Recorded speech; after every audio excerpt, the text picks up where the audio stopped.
The following video is kindly sponsored by Star Trek Fleet Command. Stick around to the end for more information.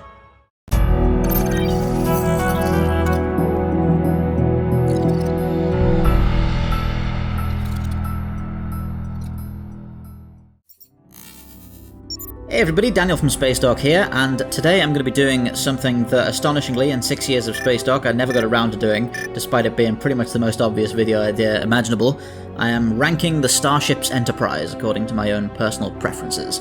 Before we get started, I will disclaim that of course I know about the XCV-330 Enterprise and the Space Shuttle and the HMS Enterprise and all that jazz, so while I won't be including them in this list, comments informing me of their existence are not necessary.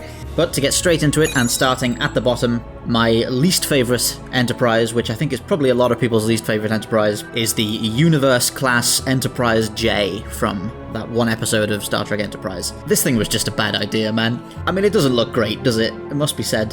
This ship is pretty much the apex of a design trap that I've talked about before, which is when you need to design something that's only characteristic is that it's really, really, really futuristic compared to anything you've seen before. And often that means it gets kind of futurified to the point of complete impracticality and just looking ridiculous. I've always appreciated the Lantean Aurora-class battleship from Stargate, because that is a ship that is like the main ship of a very powerful, ancient, omniscient super race, and yet it's also one of the kind of blockiest and most grounded-looking designs in the show, and barely looks any more kind of futurified than the standard human designs in that show. I mean, if you look at 2,000 years of sort of seafaring vehicle design, the stuff we have today still looks like a ship, you know? Like, sure, the materials have changed and the technology's changed, but it's still a craft designed to exist in a certain medium, and it still has the same kind of demands and structural requirements on it. Like, even if the technology of the time the Enterprise J was built in allows for tiny, tiny little structural spars to hold the nacelles on like that, why would you? Is there any advantage to that? Why not just have redundancy in the fact that you've got a structurally sound design? It's all just a little bit extra and over-designed, I think. Even calling it Universe class as like a direct one-up of the Galaxy class, yeah, it doesn't really work for me. I'd say that even the Discovery 32nd Century ships are a much better way of doing far future Starfleet designs than this was, especially stuff like the Voyager J. Yeah, this is just a bit of an ugly one, I'm afraid. But moving on to the next one, in what I think is a very sizable jump in quality, despite it still being low on the list, is the JJ Prize, the Star Trek 2009 Constitution class. Now, I would say that like 2/3 of this ship looks great. Like, the saucer section looks really, really good. I love the deflector dish, and the secondary hull looks great. There are a lot of scaling issues. The ship is like enormous compared to the Prime Universe Constitution class, and the shuttle bay is like cavernous and seems to fill the entire secondary hull, which doesn't make much sense. But from a general aesthetic standpoint, I really like it. It's got good colours and good texturing. It looks good. The big problem, I think, is the pylons and the nacelles. The curved pylons don't really work for me, and the huge blue Bussard collectors really don't work for me with the kind of turbines behind them. It's definitely trying to evoke a kind of like hot rod, like headlights kind of shape, but it doesn't really work, I don't think. And then the nacelles narrow down to a really, really narrow point, which just makes it all look proportionally a little off, I feel. I will say I prefer the original 2009 incarnation of this to the one from the end of Into Darkness and the beginning of Beyond, where it has like a big impulse drive across the entire aft of the saucer section. That doesn't look great, I don't think. This one keeps the original sort of two little impulse drives from the Constitution class, and that works much better. But yeah, it's a much better looking ship than the Enterprise J, and it looks really good on screen in 2009, especially that shot where it emerges from the atmosphere of Titan is really, really cool, and the particle effects on its phasers look great when it's shooting down the missiles. It's very cinematic and well lit and looks good. It's just design-wise not my favourite, I have to say. And now we reach the point where I alienate half the people watching this video. It's the original series Constitution class, yep. I know that's very low for a ship that is so beloved and started everything, but I feel like quite a lot of the love for this ship is seen through some very thick nostalgia goggles. Its design hasn't aged well, it must be said. There's no texture detail at all. I mean, no shade to the people who made it at the time. for the resources available and for the state that sci-fi ship design existed in back then, this was innovative and ahead of the curve and really, really interesting. It just hasn't stood the test of time, really, has it? The lack of detailing makes the scale hard to determine. It makes it just makes it sort of look a bit less real, a bit more like a toy. The shape, of course, in general is inspired and went on to be sort of the basis of all Federation ship designs, so you can't really hold that against them. But I think this was definitely iterated and improved upon a lot in the years since. The shape of the bridge module and the kind of steeper incline of the saucer section never really worked for me, but I recognise this is entirely subjective, and the colourful interiors, while they are certainly characteristic of TOS and have become iconic of that era of Star Trek, again, don't really feel like they've aged that well. But yeah, I just feel like a lot of the stuff that came after it is better, and we're going to get into that in the rest of this list. Next up, it's the briefly seen Enterprise A from Star Trek Beyond, the JJA. This, I think, just fixes a lot of the problems with the JJ Prize, basically. I like the kind of bat wing style nacelle pylons where they fix to the front of the nacelles. I think the Bussard collectors look much, much better on this version, and the narrower nacelles in general just proportionally contribute really well to the overall shape of the ship. It keeps all the things that were good about the first JJ Prize, the textures and the lighting. It's just a little bit more kind of squat and sort of proportionally satisfying, and I like the Prime Universe style Starfleet pennants down the side of the secondary hull. I hope we get another Kelvin timeline film, if only so we can see this ship do more than just fly off into the distance. And of course the whole sequence of it being constructed in Beyond was really, really cool. I'm glad they included that in the film.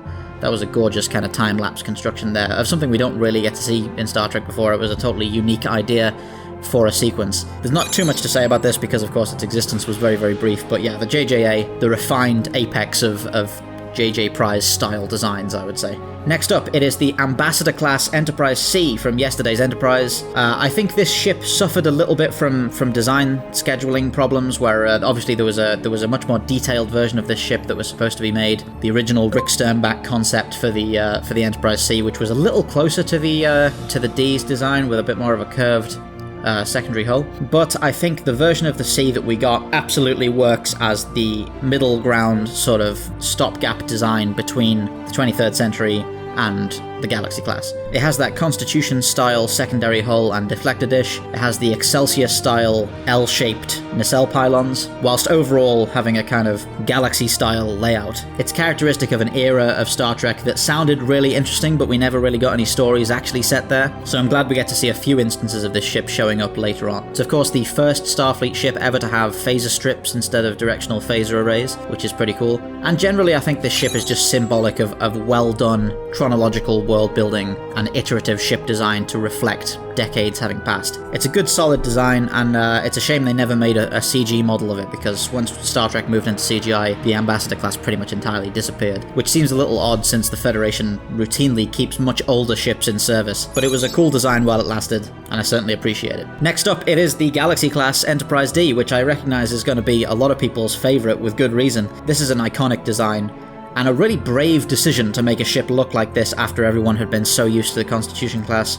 I imagine if the internet had existed back then, the reaction would have been much the same as what we've now got to the Crossfield class in the Discovery, because this is just disregarding much of the existing style entirely and going for this big, ambitious kind of flying hotel vibe. This is definitely the most Federation Starship, I would say. It's visibly kind of reflective of their sort of pacifist nature. It looks like a cruise ship. It being able to defend itself is clearly a secondary feature. It's making no effort to be kind of evasive or smaller in a target profile. It's just a huge kind of whale, and yet it just looks entirely optimistic and exploratory, and it communicates all of those tones really, really well in its styling. The saucer separation is, I mean, I've talked in the past about how it's maybe a bit of a dubious feature to load all of your evacuated civilians into a part of the ship that has no warp drive and then just jettison them and fly away, but it certainly makes for an impressive sequence on screen, and I preferred it kind of when it was used tactically rather than as an escape pod like in Best of Both Worlds. This is a design that's absolutely stood the test of time, still looks fantastic,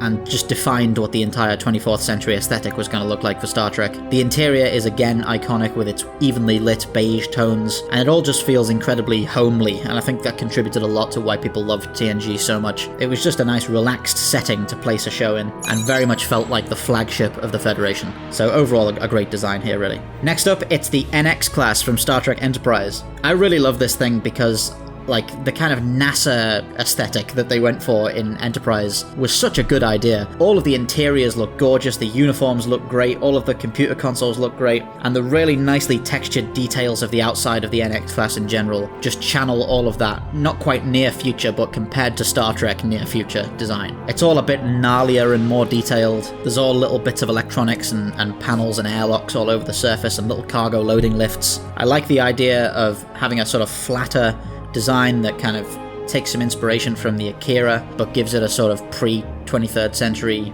aesthetic. I like that it has no shields. I like that its phasers are on actual turrets. I love that its original torpedo complement was like, honest to God, actual torpedoes instead of like weird balls of light. The whole polarization is a bit stupid, but whatever. I wish we'd got the refit version of this that they were supposed to be doing for the 5th season of the show, where it would have had a TOS style secondary hull attached to it, because that would again have been a really great indication of sort of iterative ship design. But all in all, they did a fantastic job here. I love Enterprise's whole aesthetic. I love how much it feels like a NASA mission and how utilitarian and basic everything looks. Just a great style overall. And honestly, surrounded by good ships in the Enterprise era. I loved the Intrepid and the Conestoga and what other little small glimpses we got of United Earth ships. The Warp Delta is an absolute classic. I really hope we at some point return to the Enterprise era in a new Star Trek series, because I would love to see more of that stuff. It was just a great setting. But to move on to the next one, it is another one that is probably a lot of people's favorite Enterprise, the motion picture Constitution class. This is, I think, just a vast improvement on the original series Enterprise.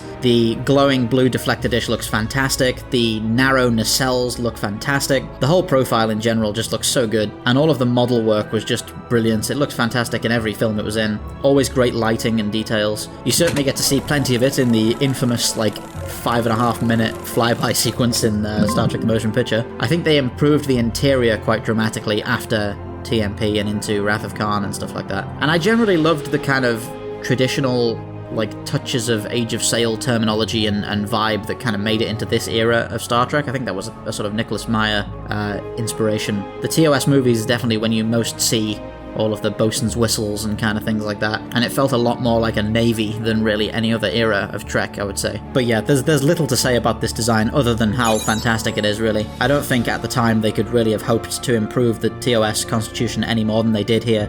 Moving on, it is the Enterprise B, the Excelsior refit. I've also talked before about how I think I may be the only person in the world who thinks the Enterprise B refit looks better than the original Excelsior. I know a lot of people don't like those extended cowlings on the sides of the deflector dish, or the increased sort of flaring on the nacelles, but I really like that.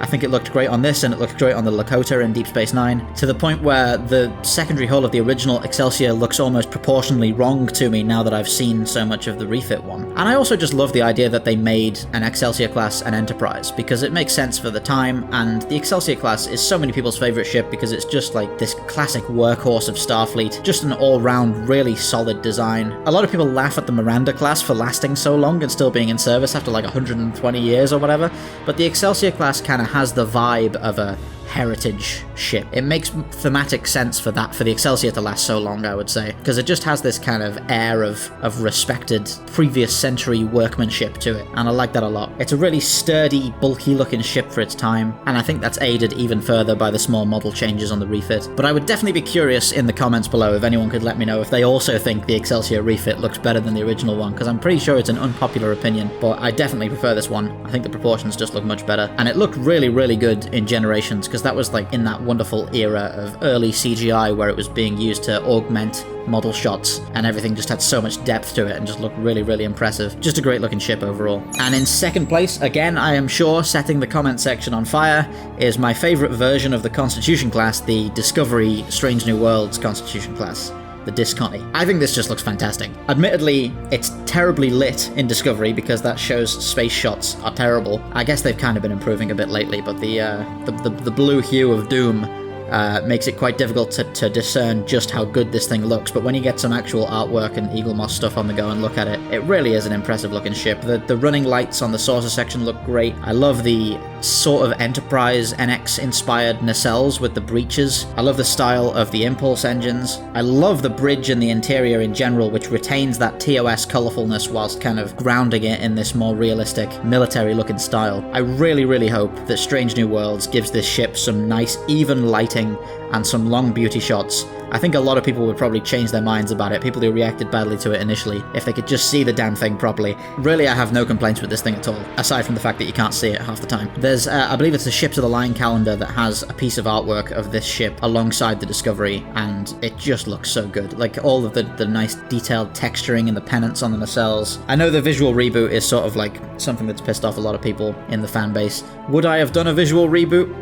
Probably not, if only because I would have predicted that it would piss off the fanbase so much, even if I wanted to make the ship look better, and I think this does look better than the TOS Constitution. But either way, I am glad this exists, because it does look fantastic, and I'm excited that we're getting a whole show of it doing cool hero ship things for a while. It's a great refinement on a classic design that I think deserves a lot more appreciation from Star Trek fans. Looking forward to seeing more of it. And finally, in the top spot, it is the absolutely gorgeous Sovereign-class USS Enterprise E from the TNG movies. This ship is just perfect. This is the apex of Federation Star Trek ship design, I have to say. The seamless saucer to secondary hull Voyager-style layout, the twin Bussard collectors, and the narrowing long nacelles. It looks so elegant. Elegant really is the word for this ship. I appreciate the choice to make it smaller and more streamlined than the Galaxy class, rather than continuing to make them bigger and bigger to a ridiculous degree. It's also very representative of the times it existed in. It's a post-Borg, post-Dominion Federation flagship that is a bit more of a warship. It sort of cuts through space like a blade. Just the placement of everything is so well done. The main shuttle bay being nicely sloped into the profile, especially in Star Trek Nemesis during the whole Basin Rift battle. Every single shot of it is just drop-dead gorgeous as it's maneuvering around and doing those lateral phaser sweeps to find the cloaked scimitar. The interior, I think, is brilliant. I'm glad that we're seeing more of that interior style on the USS Titan in lower decks. That nice kind of brown wooden trim with sort of maroon carpeting looked really good. I think it's definitely my favourite era of Star Trek design in general, to be honest. I loved the grey top Dominion War uniforms. I think they're the best Star Trek uniforms, and I think the Titan and Sovereign style interiors are the best that Starship interiors have looked in Star Trek. I hope so much that we see the Enterprise E in something at some point. Is it still around in Star Trek Picard? We don't know. It's probably still around in Star Trek Lower Decks, whether or not they'll show it to us. Who knows? I hope it gets its swan song just once, because this really was a great ship. It looked like the best thing Starfleet could build, which is what it was supposed to be at the time. If only they'd used that scene at the end of Star Trek Picard's first season when the fleet shows up to throw in some Sovereigns. I don't hate the Inquiry class, but I'm not a fan of how they copy and pasted it a million times. But just plugging in that existing image recognition of how much Starfleet means business when a Sovereign class shows up would have been great in that scene. Even the name Sovereign class is plugged so well into the sort of elegant, regal vibe the ship has overall. It evokes a lot of the same kind of emotions that tall ships do and Age of Sail ships do. That first shot of it in First Contact where it's in the nebula is just such a gorgeous reveal. So just brilliant overall, to be honest. I don't think I'm going to be alone in putting the Enterprise E in first place. It's a well-deserved fan favourite that I think Star Trek is still yet to top. Either way, that was the list. Please do let me know in the comments below that you're going to go and find where I live and throw a Molotov cocktail through the window for putting the TOS Constitution so low on the list, or if you're just glad that I finally got around to telling you what my favourite Enterprise was after 6 bloody years of talking about spaceships on the internet. Either way, thank you all for listening. Big thanks to Star Trek Fleet Command for sponsoring this video. It is a tactical space strategy MMO available on Android and iOS, and you can use it to control quite a lot of the ships we were talking about in today's Spacedock video. It's got a huge existing player base and a giant roster of well-known Star Trek characters like Worf and Picard and Spock that you can control and assign to your various ships. You can build space stations, assemble fleets, refine all of your ship specifications to what you want. You can play as the Romulans, Klingons, Federation, you can even go freelance, and build the perfect fleet to take in a number of PvE and PvP missions and quests in a story that is updated monthly with new narratives and new challenges. Do check it out, you can find it linked in the description below, or you can use the QR code currently on screen. Thanks once again to Star Trek Fleet Command for the sponsorship, and this is Daniel from Spacedock, signing off.